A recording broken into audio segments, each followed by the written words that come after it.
नमस्कार, सास बहू और सेंसेक्स पे आप सभी का स्वागत है। मैं हूं सुमित और हफ्ते का पहला कारोबारी सत्र और भारतीय बाजारों में बढ़िया रफ्तार 25,000 के ऊपर इंडेक्स अभी कामकाज करता हुआ आपको दिखाई पड़ रहा है। लाइकवाइज सेंसेक्स और निफ्टी बैंक सब में खरीदारी देखने को मिल रही है। निफ्टी करीब करीब 25,007 के जोन में 3/4% की बढ़त है। अच्छे क्यूज और क्यूज के बीच में मार्केट्स में गिरफ्तार। निफ्टी बैंक 276 अंक ऊपर करीब करीब 3.25 अंकों के उछाल के साथ 0.5% की बढ़त यहां पर देखने को मिले। लाइकवाइज सेंसेक्स भी रफली 3/4% के उछाल के साथ कामकाज कर रहा है। ऑलमोस्ट अपने ऑल टाइम हाई से करीब mid cap and small cap कामकाज करते हुए दिखाई पड़ रहे हैं। इनफैक्ट स्मॉल कैप इंडेक्स तो आज सुबह अपना नया हाई हिट किया भी। एडवांस डिक्लाइन करीब 1400 शेयर तेजी में, 1033 शेयर ऐसे जो कि बिकवाली के साथ कामकाज कर रहे हैं। और ओवरऑल जो सिचुएशन है, जो की कंट्रीब्यूशन है, उसमें भी आपको बेहतर कंट्रीब्यूशन या तो बैंकिंग स्टॉक की तरफ से आता हुआ दिखाई पड़ेगा। बहुत हद तक ऑटो एंड गैस भी पार्टिसिपेट कर रहा है। रिलायंस 33 अंकों का कंट्रीब्यूशन, एचडीएफसी बैंक 28 अंकों का कंट्रीब्यूशन, आईसीआईसीआई बैंक 11 अंकों का और टीसीएस अपने ऑल टाइम हाई के करीब कामकाज करता हुआ 20 साल लिस्टिंग को भी पूरे हो चुके हैं। इसके अलावा Kotak Mahindra bank, Apollo hospital, UltraTech cement और Adani port flat to negative side पर सो फार कंट्रीब्यूट करता हुआ दिखाई पड़ रहा है। इस कार्यक्रम में हम बातचीत करने वाले हैं महिला निवेशकों से और बातचीत करेंगे उनके पोर्टफोलियोज को लेकर, उनके सवालों को लेकर। अलग अलग जानकारों से हमारे साथ चर्चा होती रहती है। अगर आपका भी कोई सवाल है तो भी आप सीधे सीधे हमारे साथ जुड़ सकते हैं और इस कार्यक्रम का हिस्सा बन सकते हैं। आप अपना सवाल हमें व्हाट्सएप पे भेज सकते हैं 7045220000 और इस व्हाट्सएप नंबर पर अपना सवाल भेजिए और साथ साथ सोशल मीडिया का हिस्सा भी आप बन सकते हैं और वहाँ पर भी अपने सवाल भेज सकते हैं। आज हमारे साथ बातचीत करने के लिए rajatbose.com के रजत बोस सर बहुत सारा ज्ञान लेकर, ज्ञान किताबों के बीच में हमारे साथ मौजूद भी हैं, जिनसे हम बातचीत करेंगे। रजत सर नमस्कार, स्वागत है कार्यक्रम में। ये सारी बुक्स आपने पढ़ी हुई है रजत सर? हाँ रजत सर, आप बोल रहे हैं कि आप हमको फीचर करने के लिए धन्यवाद देता हूं आपको और नहीं बहुत अच्छा लग रहा है आपसे बात करके। रजत सर, मैं पूछ ये रहा था कि पीछे जो इतनी सारी किताबें रखी है, ये आपने सब पढ़ रखी है? देखिए, जब इतना बड़ा लाइब्रेरी आप देखते हैं तब वो लाइब्रेरी में हर किताब हर पन्ना पढ़ा नहीं जाता है, वो रेफरेंस के लिए रहता है। हाँ, मेरे लेफ्ट साइड में मतलब इस तरफ जो दिख रहा है, ये यहाँ पे जो किताबें हैं वो ज्यादा का पढ़ चुके हैं। इस साइड में थोड़ा कम हुआ है, वो रेफरेंस के लिए रखा हुआ है, यही बात। नहीं, ये तो बहुत सारी बुक्स है रजत सर, मतलब इतनी है, ये पूरा कमरा भरा हुआ है। ये मेरा ही है और ये हर एक किताब स्टॉक मार्केट के ऊपर नहीं है। मेरा और भी कुछ इंटरेस्ट है, उसके भी है, जैसे होम्योपैथी है, उसका भी कई सारे किताबें मेरे पास में है। I do not use allopathic medicine. अरे सर, पहले बताना तो थोड़ा कोल्ड भी हो रहा था, फोन ही कर लेता मैं आपको दवाई के लिए। एनीवेज रजत सर, मार्केट की तबीयत कैसी लग रही है आपको? ऑल टाइम हाई से करीबी मार्केट कामकाज कर रहा है, क्या करना चाहिए बाजार में? देखिए, निफ्टी जो है, एक चीज मैं आपको बोलना चाहूंगा कि ये अभी एक पर्टिकुलर लेवल को क्रॉस किया है, दैट इज ये 25,000 का लेवल क्रॉस किया। उसके पहले 24,865 के आसपास में एक रेजिस्टेंस था, उसको भी पार कर लिया। अभी 25,080 से लेके 25,115 इसके बीच में एक रेजिस्टेंस आ सकता है। 25,080 देखिए, 25,079 तो इसका ऑल टाइम हाई है और 25,115 एक फिबोनाची लेवल है। वो पार करने से फिर 25,500 की तरफ ये दौड़ेगा। उसके बीच में 25,350 का लेवल है। लेकिन जो चीज आपको मैं यहाँ पे बोलना चाहूंगा वो ये है कि जब जब ये 25,079 का हाई बनाया था, तब भी 14 आरएसआई में नेगेटिव डाइवर्जेंस था और अभी तो उससे भी ऊपर जाने की तैयारी में है, लेकिन आरएसआई और भी नीचे पीक बना रहे, तो ये थोड़ा करेक्शन की संकेत दे रहे। बट इतना मैं आपकी दर्शकों को बोलना चाहूंगा और जो लोग अभी आएगा उन लोगों के भी लिए यही बोलूंगा कि ये उम्मीद मत कीजिए कि बहुत जबरदस्त गिरावट आएगा, क्योंकि 1 लाख करोड़ रुपया कभी भी इन दिनों में एसआईपी सही है, उसी के कारण वो म्यूचुअल फंड्स के पास में है, वो कभी भी इन्वेस्ट हो सकता है। तो उसी के कारण बहुत बड़ा करेक्शन होगा, ऐसा उम्मीद मत कीजिए। बाहरी देशों में जैसा S&P 500, डाउ, निके, ये सब 200 एक्सपोनेंशियल एवरेज को टेस्ट किया। हमारे निफ्टी और सेंसेक्स लेकिन सिर्फ 50 डे को टेस्ट करके फिर बाउंस बैक कर गया। इससे ही आपको लगता है कि कितना अच्छा बुलिशनेस यहाँ पे दिख रहा है। तो रजत सर, निफ्टी बैंक यहीं से सपोर्ट आता रहेगा या आज जैसे अभी आईटी पार्टिसिपेट कर रहा है, आगे कैरी ऑन निफ्टी बैंक की तरफ से भी आएगा, वहां पर क्या देख रहे हो आप? देखिए निफ्टी बैंक आज तो मैं ये बोलूंगा कि ये एक चीज अच्छा हुआ कि ये 51,100 के ऊपर में ट्रेड कर रहे हैं। 51,100 के ऊपर में ट्रेड करते हुए ये 51,500 की तरफ चलेगा। उसके बाद में 51,900 से लेके 52,150 ऐसा ही रेंज पे कुछ रेजिस्टेंस है। बैंक निफ्टी कंपैरेटिवली वीक था, लेकिन अभी कुछ बैंकों को चार्ट में जैसा संकेत मिल रहा है, जैसा कि ICICI bank, even HDFC bank, वो अगर 1675 के ऊपर जा पाए तो अच्छी मूवमेंट हो सकता है, लेकिन 1720 से 1750 वो एक बहुत ही बड़ा रेजिस्टेंस रहेगा। बैंक निफ्टी उतना साथ नहीं दे तो भी चलेगा, क्योंकि आप सीएनएक्स आईटी और आईटी स्टॉक्स को देखिए। आईटी स्टॉक्स तो बहुत अच्छा परफॉर्म कर रहा है, वो भी साथ दे। आईटी तो ज़बरदस्त तेज़ी में, इनफैक्ट सारे लार्ज कैप आईटी जो है वो बढ़िया तेज़ी के साथ कामकाज करते हुए दिखाई पड़ रहे हैं। चलिए अपने दर्शकों को भी जोड़ लेते हैं। आज हमारे साथ बातचीत करने के लिए दो दर्शक मौजूद हैं। आज हम बातचीत करेंगे अपर्णा जी से, जो कि गोरखपुर से मौजूद हैं, और साथ ही साथ हम बिहार भी जाएंगे, वहाँ पर हमारे साथ बातचीत करने के लिए श्रेया जी मौजूद हैं। तो अपर्णा जी नमस्कार, श्रेया जी नमस्कार। पहले तो अपर्णा जी, आप क्या करते हो, कब से हो मार्केट में, और कैसे इन्वेस्ट करते हो, ट्रेड करते हो? सर हम हाउस वाइफ हैं और अपने फ्रेंड को देखे तो टीवी से देख के सर कर ले लो, टीवी देखते हैं, सीएनबीसी आवाज देखते रहते हैं और कर रहे हैं। तो आपने मार्केट में उनको देख के पैसा डालना शुरू किया या टीवी देख के पैसा डालना शुरू किया? नहीं, पहले फ्रेंड को देखे, फिर उनसे कुछ सीखे, फिर सीएनबीसी आवाज हमेशा देखते रहते हैं। ओके। और अपने हस्बैंड से भी कुछ वो भी बताते हैं। तो आप ट्रेडिंग करते हो, आप इन्वेस्ट करते हो, आप शेयर लेके भूल जाते हो, क्या करते हो? इन्वेस्ट करते हैं सर। और कितने कितने टाइम के लिए शेयर खरीद खरीद के रखते रहते हो शांति से? कुछ दिन के लिए सर। ओके। और कब से कर रहे हो मैम ये काम? अभी हमको 1 साल हो गया सर। कैसा रहा अब तक का जर्नी 1 साल का? बाजार कैसा लग रहा है? घबराहट हुई कभी बाजार में, या लगता है नहीं सब अच्छा ही अच्छा है? नहीं, सब अच्छा अच्छा तो नहीं है, सीखना है सर इसमें। ये है कि इसमें बहुत कुछ सीखना है अभी हमको। 1 साल में मैम 2 बार बहुत बड़े बड़े ड्रॉप भी आए चुनाव के नतीजों के दिन, और बाद में वही जापान के फियर की वजह से, तब घबराहट हुई थी आपको? जी सर, जब इस तरह का मौका आता है तो उसके शेयर गिरने लगते हैं तो घबराहट होने लगती है, और उसमें हम बेच देते हैं तो उस तरह से हमको ज्यादा नुकसान हो जाता है। तो मैम घबराहट में बेचना थोड़ा ना चाहिए, घबराहट में तो उल्टा खरीदना चाहिए। यही चीज तो है सर, ये घबराहट होने लगता है कि अब गिर रहा है, क्या करें, तो फिर घबराहट में बेच देते हैं। तो अपर्णा जी, आज आपका सवाल कहाँ पर है, कौन से शेयरों पर है? सर हम चीन शेयर लिए हुए हैं, अनंतराज। 100 शेयर है 540 के रेट पर। ठीक है। और पीजीएल है इलेक्ट्रोप्लास, ये 105 शेयर है 440 के रेट पर। और एंजल वन है 25 शेयर 2491 के रेट पर। ओके। तीनों में आप वैसे टाइम फ्रेम क्या रखते हो, कितने समय के लिए? इसको हम 1 साल रख सकते हैं सर। 1 साल रख सकते हो। तो रजत सर, 3 नाम हैं, जिसमें से एक अनंतराज करीब 540 रुपए के दाम पे खरीदारी है, 100 शेयर इनके पास हैं।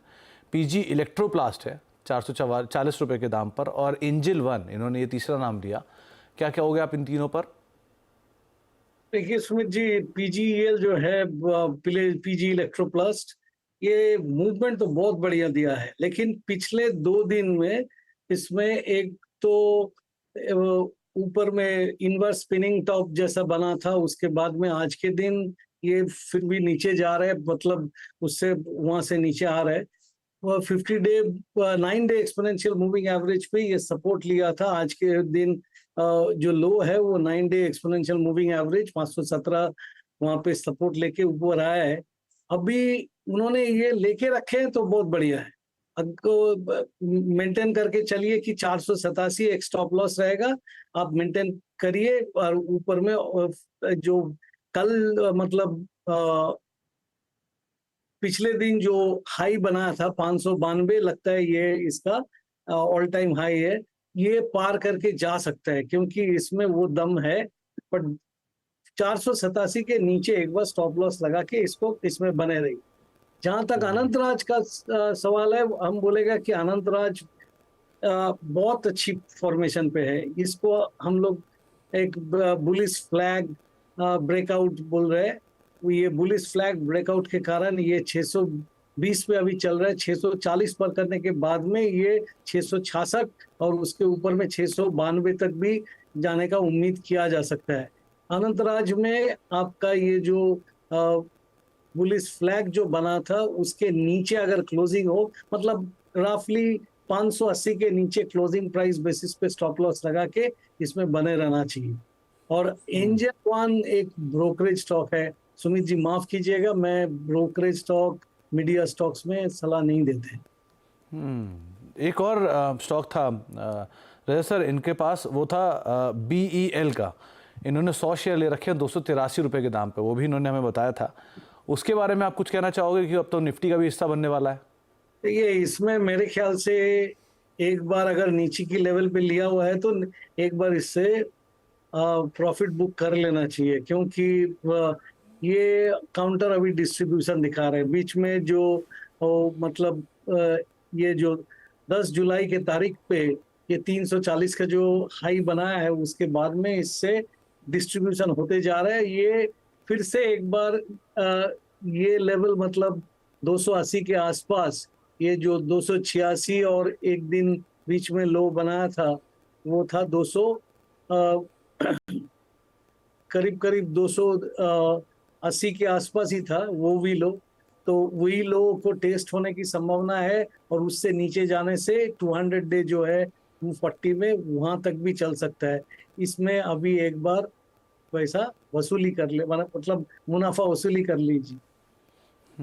तो थोड़ा सा प्रॉफिट टेकिंग यहाँ पर लेना ज़रूरी है, तो उसको भी आप थोड़ा थोड़ा एटलीस्ट मुनाफा वसूलते रहें, ये आपको एक राय दी जा रही है। आगे बातचीत करूंगा मैं आपसे अपर्णा मैम, जरा आप श्रेया जी से ही बातचीत कर लेते हैं बिहार से। श्रेया मैम नमस्कार। मैम क्या करते हो आप, कब से हो मार्केट में, कैसे इन्वेस्ट करते हो, ट्रेड करते हो? इन्वेस्ट करते हैं 4 साल से। करते हो मैम, कब से हो इन्वेस्ट कर रहे हो मार्केट में? Yes sir. श्रेया जी कब से आप बाजार में हो, कब से इन्वेस्ट कर रहे हो? 4 साल से। 4 साल से, यानी कि कोविड के बाद से, राइट? Yes sir. कैसा एक्सपीरियंस रहा अब तक, क्योंकि कोविड के बाद से तो बाजार बढ़िया तेजी में ही है सो फार? अच्छा है सर। और ओके, और अदरवाइज आप क्या करते हो? पढ़ाई करते हैं। मैम क्या पढ़ाई कर रहे हो? 11th क्लास में। ओके, आपके पीछे भी कोई आपको शायद जानकारी दे रहा है, लेकिन कैसा एक्सपीरियंस रहा आपका भी और जो आपको प्रॉम्प्ट कर रहे हैं उनका भी मार्केट्स को लेके? ये सर क्या बोले? आपका और जो आपको बता रही है पीछे, उनका एक्सपीरियंस कैसा रहा बाजार को लेके? अच्छा रहा। चलिए, क्या सवाल है मैम आपका अभी? सर जी एंटरटेनमेंट है, शेयर है 1100 और रेट्स 200। 1100 शेयर है 200 रुपए के दाम पे, और एंजल वन है शेयर 35 पे और रेट 3300।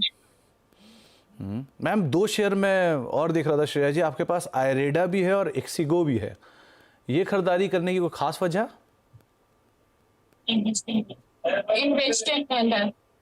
इन्वेस्टमेंट था। ये कौन बता रहा है आपको, आपकी मदर बता रही है? सर आपको पीछे से कौन बता रहा है? दीदी है। चलिए, वो भी इन्वेस्ट करती है मार्केट में? Yes sir.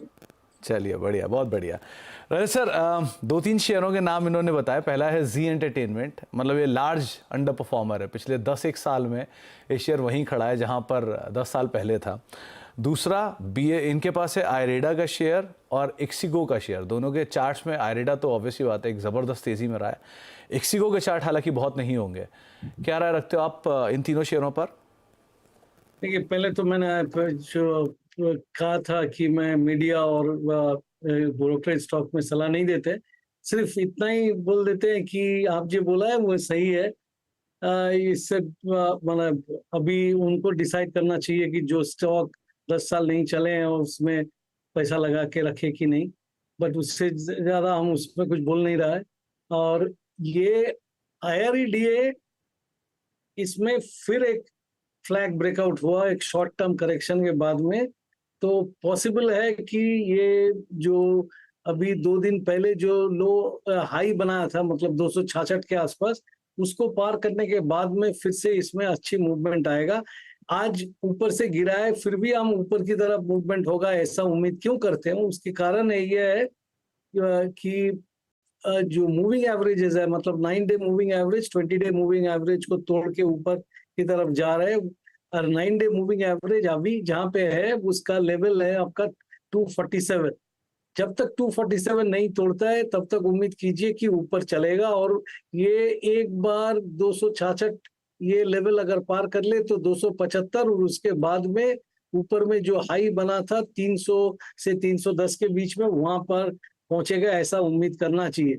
एक्सिगो देखिए, ये तो न्यू लिस्टिंग है, इसमें अभी तो तेज रफ्तार से नीचे से फिर ऊपर की तरफ मूवमेंट हो रहा है, बट जो चार्ट में दिखाई दे रहा है वो ये है कि 150 मोटा मोटा 150 से लेके 185 के बीच में इसमें एक रेंज बन चुका है। तो 185 पार करने के बाद ही आप उम्मीद कीजिए कि और भी अच्छा मूवमेंट आएगा। और वही कारण से ये 150 के नीचे चला जाता है तब, लेकिन इसमें रहना नहीं चाहिए। तो श्रेया जी, आपको उम्मीद है राय मिल गई होंगी दोनों स्टॉक को लेके, और रजत सर ब्रोकरेज हाउसेज और मीडिया हाउसेज पे राय नहीं देते हैं इसलिए उन्होंने उसको अवॉइड किया है। लेकिन उम्मीद करते हैं कि आप दोनों की जर्नी जो है, अपर्णा जी आपकी भी और श्रेया जी आपकी भी, बढ़िया रहेगी और आगे ही आप लोग ऐसे ही कामकाज बाजार में करते रहेंगे, लर्निंग सीखते रहेंगे। बहुत बहुत शुक्रिया आप दोनों का हमारे साथ मौजूद रहने के लिए और आज बातचीत करने के लिए, और आप दोनों को और आपके परिवार को भी जन्माष्टमी की बहुत बहुत शुभकामनाएं। रजत सर, जाने से पहले आपकी तरफ से कोई पिक जिस पे आप राय दोगे अपनी? देखिए, मैं बोलूंगा कि टाटा टेक्नोलॉजीज खरीदी है। ये एकदम नीचे की लेवल से रिकवरी करके ऊपर की तरफ चल रहा है। अभी 1054 पे है, ऊपर में 169 1084 और 1110 यहाँ तक उम्मीद करना चाहिए शॉर्ट टर्म में। अगर ये कोई खरीदारी करना चाहते हैं मध्यम से लंबी अवधि के लिए तो भी चलेगा, क्योंकि इसमें आगे जाके काफी अच्छी प्रदर्शन दिखने को मिलेगा, ऐसा ही मैं उम्मीद करता हूँ। ये जो मतलब इंजीनियरिंग R&D सॉफ्टवेयर करते हैं, इसका बहुत सारे उपयोग होता है और इसमें मार्जिन नॉर्मल जो सर्विसेज सॉफ्टवेयर जो होता है उससे बेहतर होता है। तो इसीलिए मैं बोलूंगा कि ये खरीदारी कीजिए और लेके रखिए। देखिए, मैं तो आपको बोल दिया, मेरे ऊपर में तो 5 दिन का मिनिमम पाबंदी लग जाएगा 5 ट्रेडिंग सेशन के लिए, नहीं तो मैं भी इसको खरीद लेता। तो टाटा टेक फ्राइडे को एक बड़ा ब्लॉक भी हुआ था और जो एक लगातार सेलिंग प्रेशर था वो थोड़ा सा ईज ऑफ भी हुआ है। कुछ बड़े नाम भी इसमें आए हैं जहां पर हिस्सेदारी खरीदते हुए दिखाई पड़े हैं। तो 1054 के आसपास का मौजूदा स्तर है, आप यहां पर लॉन्ग साइड पे इस पोजीशन को देख सकते हैं। रजत सर की तरफ से पिक है, अच्छी कंपनी है, IPO से लेकर अब तक चला नहीं है, 40% के आसपास अपने हाई से ऑलमोस्ट करेक्ट भी हो चुका है। बहुत बहुत शुक्रिया रजत सर हमारे साथ मौजूद रहने के लिए, बाजार पर बातचीत करने के लिए और सभी शेयरों पर अपनी राय रणनीति हमसे शेयर करने के लिए, चर्चा करने के लिए। एक ब्रेक का वक्त हो गया, ब्रेक के बाद लौटेंगे और कुछ और पर बातचीत जारी रखेंगे। अब देख रहे हैं सात बजे और सेंसेक्स निफ्टी करीब 193 अंकों पर कामकाज कर रहा है। सेंसेक्स 650 अंकों पर, निफ्टी बैंक 290 अंकों पर, लेकिन mid cap index, small cap index जो है वहां पर अभी भी अच्छा रुझान देखने को मिला। खरीदारी की साइड पे है और एडवांस डिक्लाइन में एडवांसेस के फेवर में मार्केट्स कामकाज कर रहा है। 220 अंकों पर है mid cap index and like wise small cap index भी है हरे निशान में, हालांकि ऊपरी स्तरों से बिकवाली आई है। 1390 शेयर तेजी में, 1050 शेयरों में सो फार बिकवाली का दौर देखने को मिला। एक ब्रेक का वक्त है, ब्रेक के उस पार मिड कैप की सारी खबरें मिड कैप मंत्रा में।